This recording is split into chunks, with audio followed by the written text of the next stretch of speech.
నల్గొండ జిల్లా కొండపల్లిలో దారుణ ఘటన చోటు చేసుకుంది. నాగార్జున పబ్లిక్ స్కూల్ కి సంబంధించిన ఒక ప్రిన్సిపల్ అయితే అతి కిరాతకంగా చంపేయడం జరిగింది. ముఖ్యంగా అతను 5 గంటలకే స్కూల్లో నుంచి విధులు నిర్వహించుకొని మా ఇంట్లో రిలేటివ్స్ వచ్చారు, కొంతమంది ఫ్రెండ్స్ వచ్చారు, ఆ ఫ్రెండ్స్ని కలవడానికి వెళ్తున్నాను అని చెప్పిన ఆ రూపారెడ్డి ఇంటికి వెళ్ళిన వెంటనే అసలు ఎలా చనిపోయారు, అసలు అక్కడికి ఎవరైనా వచ్చారా రాలేదా, లేకపోతే వచ్చిన వాళ్ళు ఎవరైనా ఉంటే వాళ్ళు తన భర్తకి తెలిసిన వాళ్ళ కాదా అన్నది అయితే ఇప్పుడు ఇక్కడ ఆసక్తికరంగా అయితే మారుతోంది.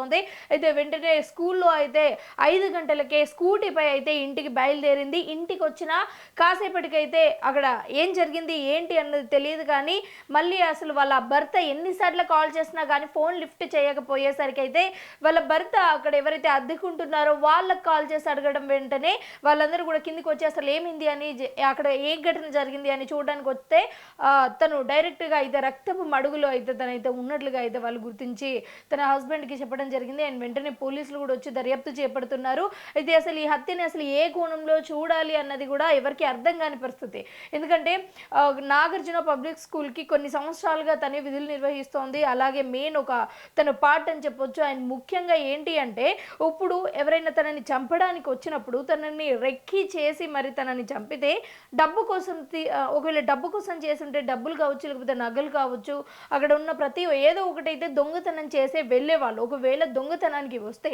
కానీ ఇది దొంగతనానికి వచ్చిన వాళ్ళు కాదు, ఒకవేళ వాళ్ళే అయితే ఇలా చెయ్యరు అని అయితే చాలా క్లియర్గా అర్థమవుతుంది. సో అక్కడ రిలేటివ్స్ కానీ లేకపోతే ఫ్రెండ్స్ కానీ వీళ్ళందరూ కూడా ఏదైనా కాలేజ్లో లేకపోతే ఏదైనా స్కూల్లో ఏదైనా కలహాలు జరిగి ఉండొచ్చు, ఏదైనా ఘటనలు జరిగి ఉండొచ్చు. సో దానికి సంబంధించి ఎవరైనా కక్ష కట్టుకొని వచ్చి ఇలా ఏమైనా చేశారా అన్న కోణంలో కూడా అయితే పోలీసులు దర్యాప్తు చేపడుతున్నారు. బట్ ముఖ్యంగా ఇక్కడ కుటుంబ కలహాలు అలాగే ఈ ఫ్యామిలీ విభేదాలు కూడా ఏమైనా దీంట్లో ఉన్నాయా అనే విధంగా కూడా పోలీసులు అయితే కొన్ని చర్యలు అయితే చేపడుతున్నారు. అండ్ ముఖ్యంగా వీళ్ళ హస్బెండ్ ఎవరైతే ఉంటారో వాళ్ళు వచ్చేసి హైదరాబాద్లో ఉంటారు.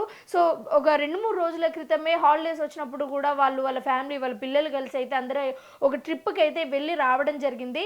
అయితే ఇప్పుడు ఇక్కడ ట్రిప్కి వెళ్ళి వచ్చిన తర్వాత ఈ ఘటన చోటు చేసుకోవడం అయితే నిజంగా బాధాకరమని చెప్పొచ్చు. అయితే స్కూల్లో చెప్పినట్టుగానే నిజంగా ఇంటికి ఎవరైనా వచ్చారా, ఒకవేళ వస్తే ఆ ఫ్రెండ్స్ ఎవరు, ఎందుకు సీసీటీవీ కెమెరాలు ఎవరు కనిపించలేదు, నిజంగా ఒకవేళ వాళ్ళ ఫ్రెండ్సే అయితే ఈ విషయం అంటే వాళ్ళ ఇంటికి వాళ్ళ ఫ్రెండ్స్ వచ్చారు అన్న విషయం తన హస్బెండ్కి తెలుసా తెలియదా అన్న విషయం కూడా ఇప్పుడు ఇక్కడ చాలా ఆసక్తికరంగా అయితే మారుతుంది. అంటే ఈ టోటల్ మిస్టరీలో కూడా ఆసక్తికరంగా ఉన్న ఇంకొక అంశం ఏంటి అంటే రూపారెడ్డి తన ఫోన్ అయితే అక్కడ మిస్ అయితే అవ్వడం జరిగింది.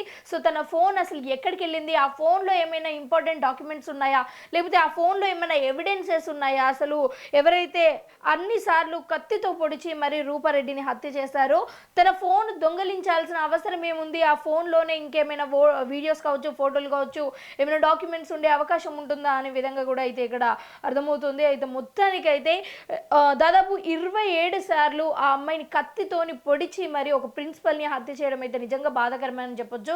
ఇదంతా కూడా మంగళవారం సాయంత్రం అయితే స్టార్ట్ అయింది మొత్తం చర్యలు ఏవైతే ఉంటాయో అవన్నీ కూడా. సో ఇప్పటికీ కూడా పోలీసులు అయితే 2 విభాగాలుగా అయితే మారిపోయి అనేక రకాల దర్యాప్తులు అయితే చేపడుతున్నారు.